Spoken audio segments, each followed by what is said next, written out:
Halo, welcome to Olah Talk. Alhamdulillah hari ini kita kedatangan tamu yang luar biasa nih. Ada Kak Maya. Say hello dulu Kak. Hai. Nah, Kak Maya ini adalah staf pendistribusian dari Mandiri Amal Insani Foundation. Nanti lebih lengkapnya biar Kak Maya yang cerita. Langsung aja Kak, mungkin hari ini kita bakal bahas-bahas seputar apa sih yang dikerjakan Kak Maya selama ini dan tim dari Mandiri Amal Insani Foundation gitu. Bisa dijelasin Kak sebelumnya MAI itu apa dan lain sebagainya ke teman-teman? Ya, makasih Unggul. Assalamualaikum warahmatullahi wabarakatuh. Perkenalkan, saya Maya Kusuma dari Lembaga Zakat Mandiri Amal Insani Foundation. Teman-teman pasti menanyakan kan MAI itu apa? Nah, MAI itu adalah lembaga zakat naungannya Bank Mandiri. Jadi kalau Bank Mandirinya itu memang terkenal di bagian perbankannya, ternyata punya salah satu lembaga zakat yang khusus menangani zakat, infak, sedekah. Jadi cakupannya kita hampir sama kayak Basnas. Jadi dari skala operasional itu memang ada yang namanya penghimpunan atau fundraising. Kita cari-cari donatur, tapi memang khusus nih. Jadi memang nggak bisa umum, belum bisa, bukan nggak bisa ya. Cakupannya adalah nasabah Mandiri sendiri sama karyawan Bank Mandiri. Nah, untuk karyawan Bank Mandiri kayak gimana sih? Jadi kita punya sistem namanya payroll zakat. Itu memang untuk gaji-gaji para karyawan itu dipotong 2,5%. Namanya zakat profesi. Jadi memang untuk cakupannya sendiri lebih banyak ke arah para karyawan karena memang kita melakukan syiar untuk agar karyawan tahu mereka punya kewajiban zakat nih ketika memang sudah memenuhi dari nisabnya gitu. Nah, untuk nextnya setelah kita himpun semua dana zakat, ternyata MAI juga punya keluaran daripada outputnya itu pendistribusian zakat. Jadi pendistribusian zakat hampir sama kayak Basnas. Jadi setelah kita himpun, kita bikin program sosial, tapi ada yang uniknya atau semua lembaga zakat tahu harus sesuai dengan asnaf. Jadi ada 8 yang memang wajib menerima zakat itu sendiri. Nah, di situ kita bikin program yang disesuaikan dengan kebutuhan dan asnafnya siapa aja, udah kita implementasi di situ gitu. Nah, untuk MAI sendiri memang sudah lama ada sebenarnya dari Bank Mandiri ada itu jeda beberapa tahun ada, tapi namanya BPZIS. Cuman setelah BPZIS itu akhirnya punya sepak terjang yang bagus, mereka akhirnya pengen keluar tuh, bikinlah yayasan atau foundation sendiri. Rebranding lah ya. Betul, rebranding. Nah, tapi itu baru di tahun 2012, jadi baru banget nih, yang baru newbie banget gitu kan. Jadi kalau ibaratnya anak-anak sekarang baru merangkak gitu. Nah, tapi merangkak itu karena kita masih udah ada jelas nih kolamnya, kita udah tahu para bankers gitu kan di Mandiri. Jadi itu mempermudah sebenarnya dari kita penghimpunan gitu. Cuman memang masih banyak belajar dibandingkan dengan lembaga zakat yang lain yang memang sudah lama konteksnya dari menjadi sebuah yayasan gitu. Iya. Mungkin yang selanjutnya bisa juga disampaikan Kak. Selama ini kan kalau aku lihat tadi beberapa profil dari MAI itu ada beberapa program pemberdayaan juga gitu. Nah, kira-kira apa sih program-program pemberdayaan yang sudah dilaksanakan MAI gitu? Nah, kalau MAI itu punya ciri kekhasan, kita lagi fokus ke pondok pesantren berbasis pemberdayaan. Jadi memang banyak banget pondok pesantren binaan, tapi untuk awalnya kita masuk ke ranah fisik tuh. Jadi karena pemberdayaan itu kan dari sisi MAI itu harus ada kegiatan sosial, tapi melibatkan partisipasi dari si subjeknya atau penerima manfaatnya gitu kan. Cuman di situ ketika kita datang, kita benar-benar memilih titik urgent di mana yang harus diolah nih, digodok yang mana nih gitu. Cuman rata-rata mayoritas itu kita lari ke fisik dulu. Fisiknya 80% sudah jadi, kita lari ke pendidikan karena kan pondok pesantren ya. Pendidikan udah jadi, kita lari ke kesehatan. Kesehatan udah, kita baru ke arah ekonomi berbasis pondok pesantren. Nah, ekonomi itu untuk menghidupkan pesantren agar bisa mandiri, jadi mereka nggak ketergantungan dengan donatur lagi, nggak ketergantungan dengan dana sumbangan dari mereka yang hadir di pondok pesantrennya, tapi benar-benar bisa hidup dari ekonomi mandiri yang dihidupkan berdasarkan asesmen. Nah, asesmen itu sendiri kita menemukan beberapa opsi opsional yang bisa dilaksanakan oleh si pengurus daripada pondok pesantren itu. Cuman di sini untuk desa mandiri, misalkan untuk ranah pemberdayaan masyarakat, kita masih bermitra Nah, untuk mitra sendiri, karena biasanya itu mitranya itu lembaga zakat yang lain, kita butuh mitra yang SDM-nya banyak. Nah, untuk mengakumulasi itu dan merealisasikan itu, biasanya kita ngebuat suatu program yang memang bisa langsung mitra yang eksekusi, kita penyaluran bagian dananya gitu. Seperti itu sih konteksnya untuk meluaskan manfaat gitu ya. Betul. Nah, kalau jangkauan sendiri Kak dari pondok pesantren berbasis pemberdayaan tadi itu, kira-kira sudah berapa pondok pesantren dan tersebar di mana aja gitu seluruh Indonesia? Oke. Kalau untuk MAI itu setiap provinsi ada. Jadi memang karena Bank Mandiri itu punya kantor wilayah. Jadi setiap kantor wilayah itu dipilih satu yang memang jadi pusatnya. Kayak Jawa Barat kita pusatnya Bandung, kayak Jawa Tengah pusatnya Semarang. Nah, itu mereka cakupannya masing-masing, kebijakan otoritas ngebuat suatu programnya dikembalikan lagi ke MAI setiap wilayah. Nah, makanya kalau misalkan ditanyakan berapa banyak sih pondok pesantren yang udah mendapatkan program pemberdayaan gitu. Nah, kalau program pemberdayaan sendiri ini perlu teman-teman tahu, ini baru jadi baseline banget di tahun 2020. Jadi tahun 2019 ke sana itu kita masih fokus penyaluran dana lewat charity. Jadi memang segala sesuatu kayak misalkan santunan anak yatim duafa, atau misalkan santunan untuk lansia duafa. Jadi memang programnya lebih ke bantuan sosial atau bansos, teman-teman tahu kan. Cuman kalau setelah menginjak era-era digitalisasi, terus butuh nih sustainability program gitu, baru pemberdayaan masuk gitu. Cuman karena kita dikasih waktu 1 tahun 2020 ini, kita masih ada di Tasikmalaya itu 1, di Purwakarta itu 1, terus ada lagi di Cirebon. Nah, baru 3. Cuman untuk khusus di Bandung memang belum ada karena kita melihat wilayah yang bentuk syiarnya di sana untuk penghimpunan masih melemah gitu.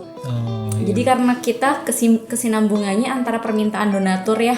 Jadi kalau di kata fundraising itu harus peka sama permintaan donatur, kita memuaskan hati donatur sesuai dengan permintaan. Jadi kayak misalkan di Cianjur itu arahnya mereka masih suka ternak.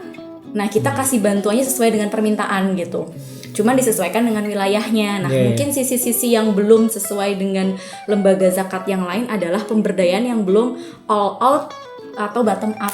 Itu kita belum.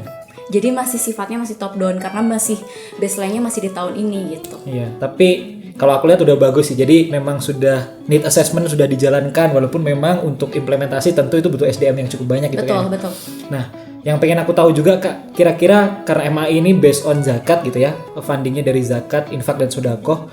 Kira-kira gimana sih potensi zakat mungkin bicara di Indonesia dan yang dikelola oleh MAI sendiri untuk program-program pemberdayaan tuh sejauh mana sebenarnya zakat bisa lebih dikembangkan lagi gitu? Oke. Kalau menurut Basnas 2018 ya, terakhir itu ada 4,7 triliun potensinya.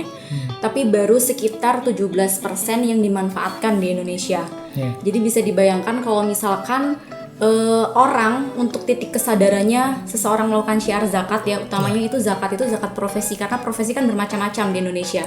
Itu yang tersadarkan untuk melakukan zakat itu masih 17%. Bayangkan kalau misalkan udah 100% mereka semua sadar dan mereka memberikan zakatnya ke semua lembaga zakat yang mereka trust, itu benar-benar bisa menopang dari segi membantu pemerintah dalam menyelesaikan masalah sosialnya gitu. Karena konteksnya asnaf itu ada fakir miskin, ada yang kita kenal kalau misalkan di wilayah Jawa Barat tuh banyak banget bank keliling, banyak banget yang namanya kalau kita kenalnya kan itu asnafnya Gorimin kan. Nah, itu tuh sebenarnya sangat-sangat perlu dana zakat itu untuk membantu permasalahan itu gitu. Apalagi kalau orangnya udah nggak mampu, terlilit hutang, dari segi ekonominya mereka sudah tidak berdaya gitu kan. Itu sangat-sangat penting potensi tersebut gitu. Nah, tapi sayangnya untuk syiar zakat sendiri saat ini masih di titik yang belum semuanya tersadarkan. Karena kalau misalkan ada satu contohnya case-nya itu di Basnas Kota Bandung ya. Kita tahu kan ada surat himbauan dari wali kota. Itu dari himbauan yang menggerakkan penentu kebijakan itu ternyata membuat banyak potensi zakat tergerakkan gitu. Tapi kalau misalkan dari segi umum itu masih sangat minim ada orang yang sisinya punya kekuasaan mau menggerakkan mereka gitu. Jadi sebenarnya masih butuh banget sih kayak pemimpin-pemimpin yang melakukan syiar. Jadi pengikutnya atau followersnya tuh bakal ikutan. Jadi kita bakal lebih banyak untuk melakukan penghimpunan gitu. Nggak cuma di MAI. Jadi sebenarnya ada tempat-tempat semua lembaga zakat pun pasti punya visi misi yang bagus gitu. Jadi untuk segi potensi yang tadi Unggul sampaikan masih minim banget kalau untuk di Indonesia gitu, dan sangat disayangkan dengan potensi sebesar itu belum termanfaatkan gitu. Jadi pemerintah pun masih belum tahu dari sisi sosialisasi syiar zakat bisa berlangsung gitu. Ya berarti mungkin sejauh ini masyarakat masih familiar dengan zakat fitrah ya, jadi belum familiar dengan zakat profesi dan lain sebagainya. Dan ini butuh lembaga-lembaga kayak MAI ini dan lembaga-lembaga zakat lainnya untuk terus mengkampanyekan mungkin ya Teh. Iya. Dan kalau aku lihat tadi Teh Maya menyampaikan butuh keperpihakan mungkin, bukan hanya dari pelaku zakat tapi juga pemangku kepentingan, kemudian pemimpin-pemimpin di daerah dan sebagainya. Nah, kalau kemudian tadi ada beberapa titik yang binaan dari MAI ya Teh. Selama mungkin di Purwakarta tadi pesantren, kemudian yang di mana tadi Teh? Cirebon dan sebagainya. Apa sih Teh yang Teh Maya rasakan gitu secara pribadi, value apa yang kira-kira sangat menyadarkan bahwa ini pekerjaan yang benar-benar untuk kebermanfaatan gitu. Kira-kira apa Teh yang sering kali dirasakan? Dirasakan ya. Semua orang kan memilih untuk dapat bekerja di bagian yang dirasakan dia sangat suka itu, karena itu adalah salah satu pegangan untuk dia bisa bertahan. Gimana pun proses yang namanya proses kehidupan itu pasti tantangan di setiap pekerjaan itu ada kan. Cuman satu titik yang dulu tuh sampai bisa ngerasa kalau gue cinta banget nih pekerjaan ini gitu adalah kalau teman-teman tahu ngelihat baca Al-Quran itu kan amil itu disiratkan di sana gitu. Cuman satu titik deket banget sama surga, satu titik deket banget sama yang namanya yang kita tidak bisa sebutkan gitu kan. Dan teman-teman tahu itu yang namanya tanggung jawab tuh di situ besar banget gitu. Cuman yang bisa jadi salah satu keberpihakan gitu ya, kita bisa bertahan di sana adalah ketika kita ketemu mustahik atau bisa kita sebut penerima manfaat di lapangan yang mereka belum terakses bantuan dari pemerintah, tapi kita punya kewenangan ataupun kebijakan untuk mengimplementasikan itu dalam bentuk program gitu. Program yang nggak cuma satu orang tapi dampaknya bisa banyak orang gitu. Setelah itu sudah terjadi, rasa mereka untuk bukan terima kasih sih, tapi merasa bahwa mungkin ini jalan Allah yang dilewatkan dari lembaga-lembaga yang memang turun ke lapangan gitu. Itu rasa spesial untuk bisa bertahan dan kepuasan batin itulah yang membuat saya pribadi dan mungkin teman-teman lain yang sebagai praktisi amil itu merasa wah ini nih yang nggak bisa dilepas gitu. Mungkin kalau dari sisi marketing yang nggak langsung turun ke mustahik gitu ya, masih banyak iya nggak sih gitu, kayak contohnya di lembaga Maya itu dari marketing itu paling banyak banget berhenti gitu, artinya adalah 3 bulan udah. Tapi kalau udah di pendistribusian mereka ngerasain gitu ya gimana ngebuat suatu program terus maintenance akhirnya menyalurkan itu terus bisa direplikasi di tempat lain, dan kemudian banyak penerima manfaat yang berterima kasih tapi nggak pakai kata-kata tapi dengan mungkin uraian air mata gitu kan, nggak bisa dideskripsikan ya nggak bisa dideskripsikan gitu kan, itu luar biasa menurut aku gitu. Dan itu suatu yang nggak bisa dinominalkan dengan sebuah harga, atau mungkin orang-orang tahu gajinya berapa sih gitu, itu nggak terbayarkan dengan hal itu gitu. Mungkin salah satunya adalah itu. Kemudian kedua, semua pekerjaan itu menurut aku bagus ketika dia punya kebermanfaat untuk orang lain gitu. Jadi setelah diri batinnya akhirnya tersirami, kita bisa hidup, kita bisa lebih peka, lebih aware dengan orang lain, permasalahan sosial kita lebih dikit-dikit ada masalah cari solusi tuh udah kayak gamblang gitu loh. Itu jadi kayak ilmu lagi nih gitu kan.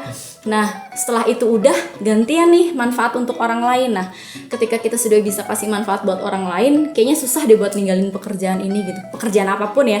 Cuman konteksnya di ranah perzakatan nih, seperti itulah gambarannya gitu, untuk bisa bertahan di dunia sosial khususnya di lembaga zakat. Nah tadi kan udah dijelaskan sama Kak Maya tentang yang didapatkan nih, yang jadi value secara pribadi gitu ya. Learning point-nya selama turun di lapangan itu seperti apa, kan tadi udah disampaikan. Nah, kira-kira apa sih Kak tantangannya gitu ketika menjalankan program pemberdayaan masyarakat sejauh ini, itu apa sih? Untuk tantangan sendiri untuk kelembagaan itu pertama kekurangan dari sumber daya manusia sih. Kalau misalkan pemberdayaan itu kan prosesnya nggak bisa dibilang simple atau instan. Itu kan kita butuh bener-bener waktu yang nggak sebentar gitu. Nah untuk waktu yang lama ini, khususnya di lembaga zakat yang saya naungi sekarang gitu ya, di MAI gitu, itu memang butuh proses yang saking lamanya berarti SDM-nya harus stay di satu tempat gitu. Ya untuk apa namanya yang tadi di social mapping, kemudian untuk assessment sampai dengan ranah mereka merencanakan intervensi, itu kan waktunya nggak sebentar. Nah untuk waktunya batas limit inilah kita kekurangan menjadi tantangan sendiri gitu.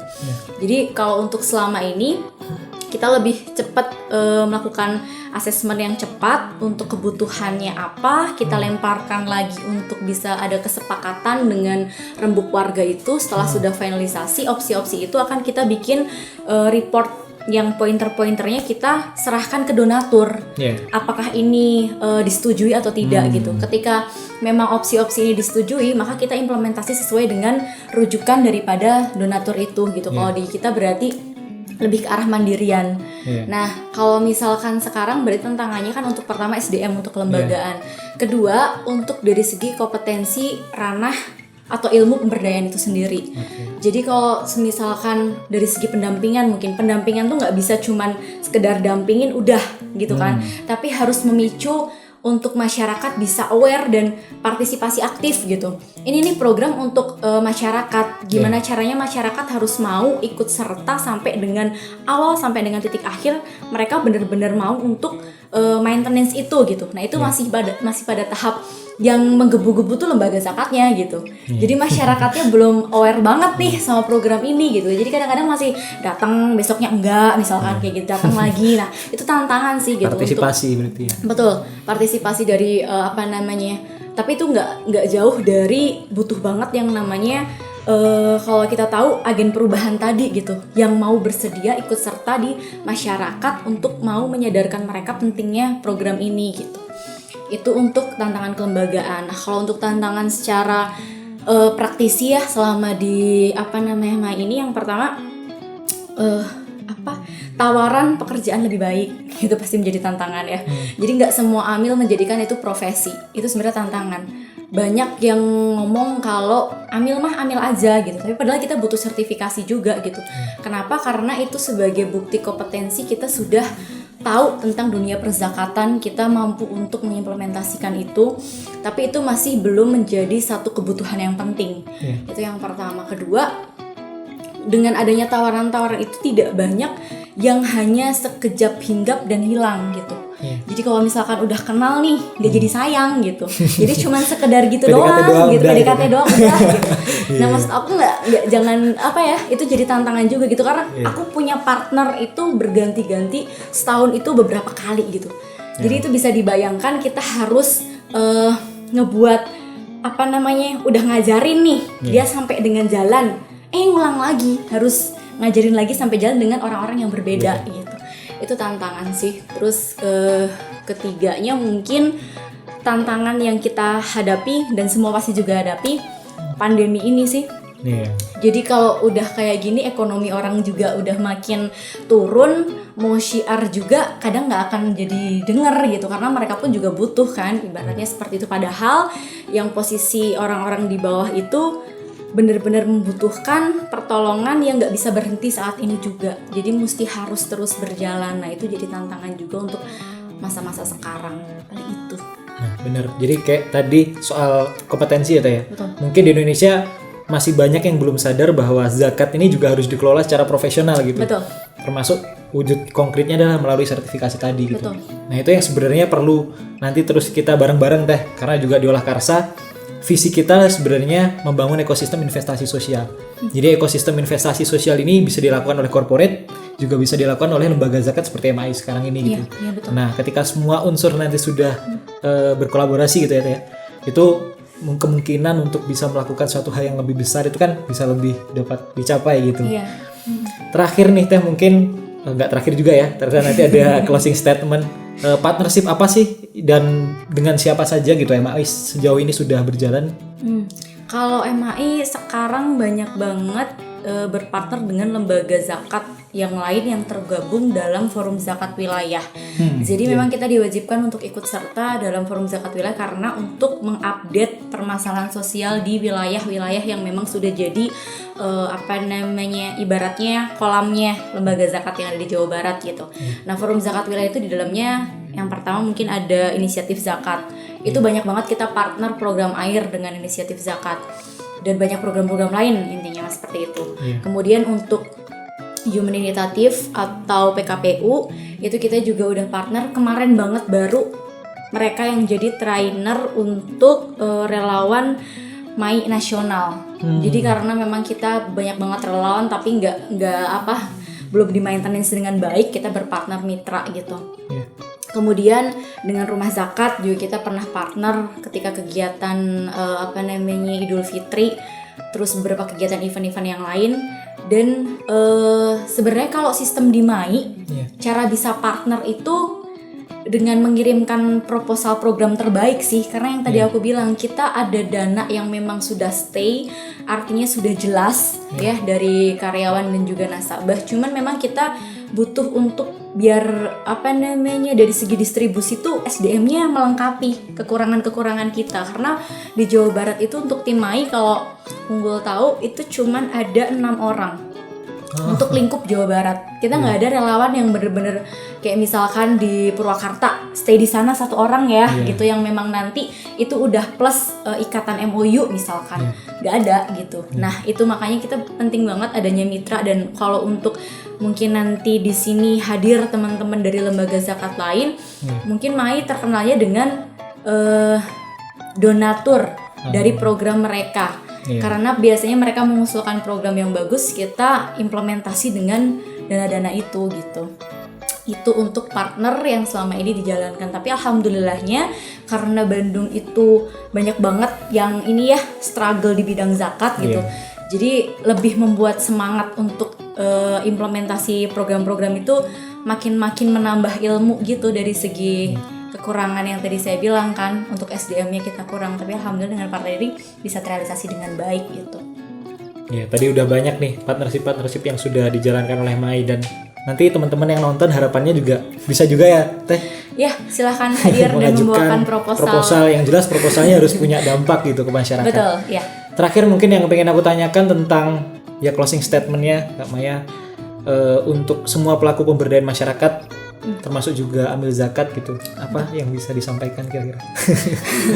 Untuk semua praktisi, khususnya untuk sustainability program atau yang mungkin pemberdayaan yang lagi memang benar-benar bukan jadi isu lagi nih sekarang. Jadi semuanya memang sudah membuat program pemberdayaan. Dari saya pribadi mungkin jangan capek buat terus membuat ide-ide kreatif, dimana banyak banget desa-desa mungkin di daerah wilayah Jawa Barat itu yang punya potensi luar biasa, yang perlu dampingan, yang perlu kesabaran dan ketekunan untuk mengolah itu sampai dengan titik mungkin memasarkan produk-produk yang memang bisa membuat desa itu mandiri gitu. Karena itu sih jalan satu-satunya agar nggak banyak orang meninggalkan desanya gitu. Karena kita tahu banyak banget para anak muda-mudi gitu ya yang memang sudah menyukai, contohnya dari Cianjur udah ke Bandung nggak mau pulang gitu kan ya, banyak banget lah gitu permasalahan-permasalahan yang sebenarnya banyak banget yang bisa kita manfaatkan di daerah gitu. Tapi yang penting untuk semua praktisi ini tetap kalau kata aku ketika kita udah masuk ke kolam setengah badan, jangan cepet-cepet keluar gitu, tapi basahin aja semuanya gitu. Jadi kalau udah basah semuanya, kalian bakal all out gitu. Apalagi pemberdayaan itu bener-bener butuh kesabaran yang ekstra. Dan individu kan unik ya. Jadi semuanya punya karakter masing-masing yang perlu untuk didalami para praktisi pemberdayaan buat tahu nih sebenarnya apa sih yang mereka butuhkan, bukan yang mereka inginkan gitu. Jadi jangan lupa tebarkan manfaat dimanapun, kapanpun, dan alhamdulillahnya kalian praktisi pemberdayaan. Jadi manfaatnya insya Allah sampai dengan kalian gak ada tuh masih kerasa di masyarakat gitu. Oke, thanks Kak Maya, hari ini sudah banyak sharing-sharing ke kita semua. Itu tadi teman-teman ngobrol-ngobrol dengan Kak Maya dari Mandiri Amal Insani Foundation. Next kita kalau bisa ngobrol lagi ya Kak di episode yang selanjutnya dan sebagainya. mungkin di MAI, kantor MAI. Kita ganti shoot di tempat lain Ya, mungkin. kayak gitu. Terima kasih teman-teman. Assalamualaikum warahmatullahi wabarakatuh.